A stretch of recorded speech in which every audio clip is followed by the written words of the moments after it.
An AFC battle with two of the elite. Lamar Jackson and the 2-2 Ravens face Joe Burrow and the 1-3 Bengals. We had high hopes for Cincy after Burrow was sidelined most of last season, and they started slow yet again. CC's in the house. Chris Canty, how we doing? Hey now, how y'all Good doing? to see you. All warmed up, ready to go? Yeah, I mean, You've been providing a lot of material for our show with your hot takes. So we heavy on the content. I just want to say, no, honestly, I want to personally thank you for the strong opinions because really, you've been for sure. You've been helping the rundown. For sure. What's up, Hold SA? on. Can I say something real quick? I want to chime in. CC, I'm always proud of my boys. And, of course, Elle Duncan is marvelous. But I got to say, Chris Canty, I never looked more forward to waking up 6 o'clock in the morning in my life. I'm wondering what you on half the time with the stuff that you've been saying lately. I'm like, my Lord, and Molly is absolutely right. You've been fantastic, my brother. I want to let you know that. But I still think you need to be tested with some of the things you've been saying. Now let's work. All right. Well, listen, we ain't gotta wait too long. This is first take, so we can get. He's here to defend himself. All right, let's get into it. SA, you're up first. Do you trust Burrow to turn this season around? Yes, I do. Why would not? His struggles have always been at the beginning. As the season has waned, this man shows up. In his 4 seasons in the National Football League, he's been hurt twice. The two seasons he wasn't hurt, both times he was in an AFC championship game. One time he beat Patrick Mahomes to get to a Super Bowl. And we understand that the brother's big time. National champion at LSU. You outplayed Trevor Lawrence, which ain't saying much these days right now, the way Trevor Lawrence been looking at Jacksonville. He's got to get that act together.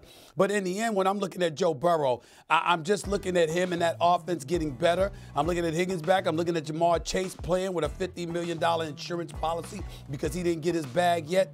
And then for them to go out there with that level of adversity, watching the offense last week, yes, it was against Carolina. I got to take that into consideration. But in the end, I'm just looking at Cincinnati and what I've known them to be when Joe Burrow is behind center. And when the season wanes, he's giving no one a reason not to believe in what he brings to the table. There's no reason. If you want to have distrust for Joe Burrow, it needs to be in the month of September. As the season wanes, November, December, that's not a reason to distrust this man. He shows up when it counts. That's his reputation. Canty? That's his MO. That's his resume. Yeah, that's great, Stephen A. But you still can't explain away the 0-3 start and then them getting their first win against a team that benched their starting quarterback after week 2. I mean, that's on the board. Now, there's only been one team since 2000s to make the playoff starting out 0-3, and that was the 2018 Houston Texans, and you can understand that because Deshaun Watson was coming off of a knee reconstruction. There have been, 3 teams that have made the playoffs since we expanded to a 17-game regular season, and out of 25 teams that have started out 1-3, and that was the 2021 Steelers, Eagles, and Patriots. 2 of those teams had quarterbacks that were first-time starters, and then you had a 39-year-old Ben Roethlisberger in his final season of his career. So you can understand the slow start there. What nobody can do is explain why the Cincinnati Bengals got out to a slow start this year. I get that you bring up the years past, but Joe Burrow was hurt in training camp, didn't play in preseason games in years past. He did both of those this year. He had Jamar Chase on the field week 1, and they still lost to the New England Patriots. They had a must-win game 2 weeks ago against the Washington Commanders at home and lost, where Joe Burrow got outplayed by a rookie quarterback. Now, I get it, defense optional in that game, but the red zone was the key difference, and Jaden Daniels was better in the red zone than Joe Burrow. So all of these reasons why you keep talking about the Cincinnati Bengals being able to pull out of this nosedive just don't pass the smell test to me, because I told you last year when they started 1-3, their season was over with. You didn't listen then, and you're not listening now. And I'm not listening now. I'm not listening now. Well, I don't understand why you keep bringing up Joe Burrow and not Zach Taylor. He is the head coach. And Joe Burrow, 71 completion percentage, 7 touchdowns, 1 interception. I mean, come on, man. You're going to look at him?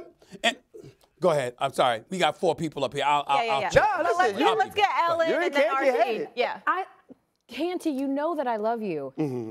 I don't understand why you keep putting all the problems of the Bengals at Joe Burrow's feet. They've scored 67 points in the last 2 weeks.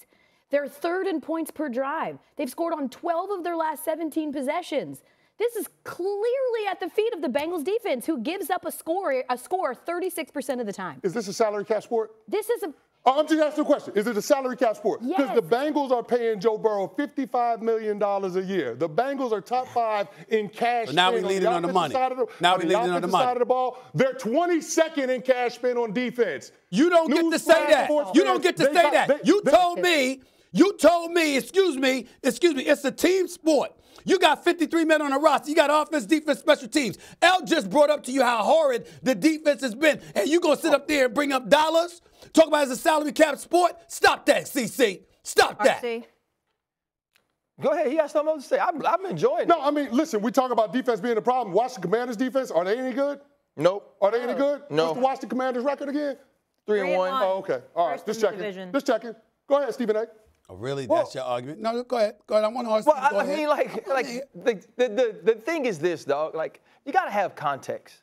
People want to make these grand statements, and they don't have context. They don't talk about the Gesicki drop followed by the Tanner fumble. They don't speak of the fact that he had over 350 yards against the Washington Commanders, and they lost because of defense. They don't talk about the pass interference that takes them off of the field against the Kansas City Chiefs. There are things that go into winning and losing. And so if the question is, can the Bengals pull out of this 0-3 start?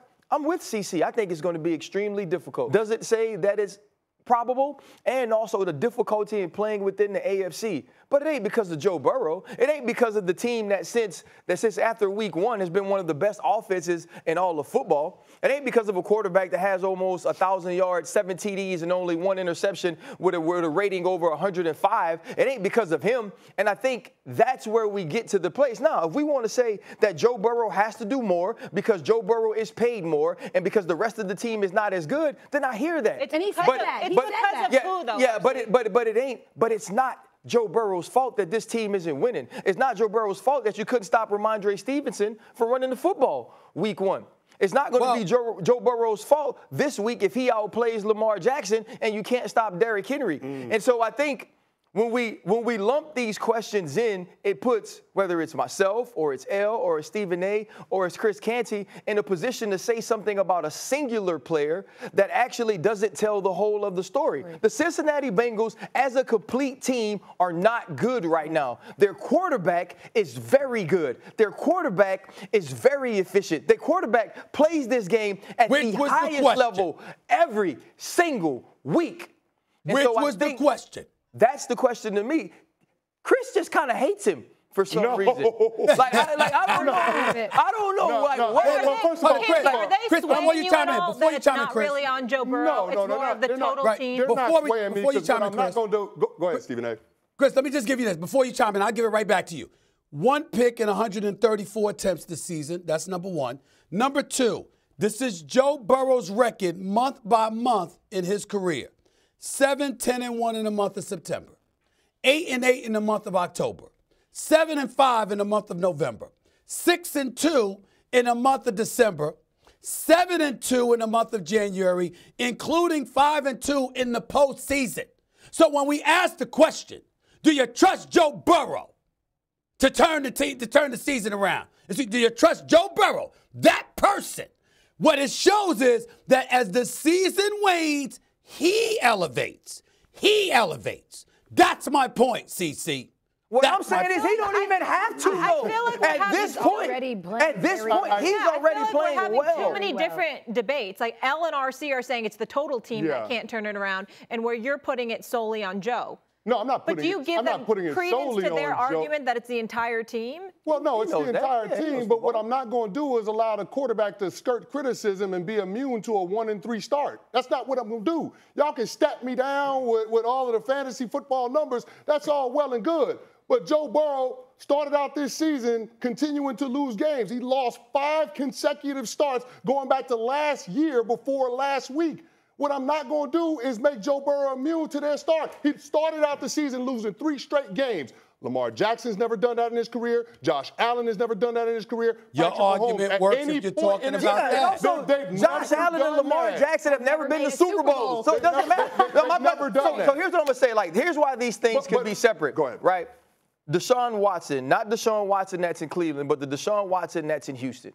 Right? In his last year in Houston, he was probably the best player not named Patrick Mahomes. Okay. The team was terrible, right? Like there's a time where he's walking off of the field and J.J. Watt goes up to him and say, man, we wasted a year of your life.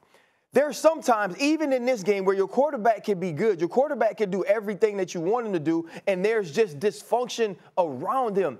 Joe Burrow's playing good ball right now, Chris. But RC, you act like we ain't never seen this with the Cincinnati Bengals.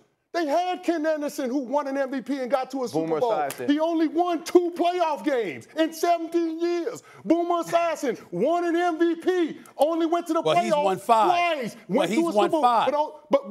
Can I finish? I mean, we've seen it with Carson Palmer. He got to a conference championship game, but it wasn't with the Bengals. Why? Because he wanted to get the hell out of there. Andy Dalton went to 5 straight playoffs and didn't win a playoff game. I don't understand why we've gotten to a place where we want to give the Cincinnati Bengals the benefit of the doubt just because they got a good quarterback. But that's the They've thing. always had a good quarterback. Nobody's trying to give him the benefit of the doubt. Nobody's trying to give the Bengals the whatever you said. I can't get the benefit of the doubt. A pass. It's Joe Burrow, right? Yeah. Joe Burrow has changed this organization. All of that history that existed before Joe Burrow no longer exists anymore. But when he goes to two straight AFC championships, when he outduels Patrick Mahomes, that's the reason they talking about fixing up them facilities, because they know they got to get more people that's going to want to come play with this dude because they have the dude, because he's proven on the grass he's like that.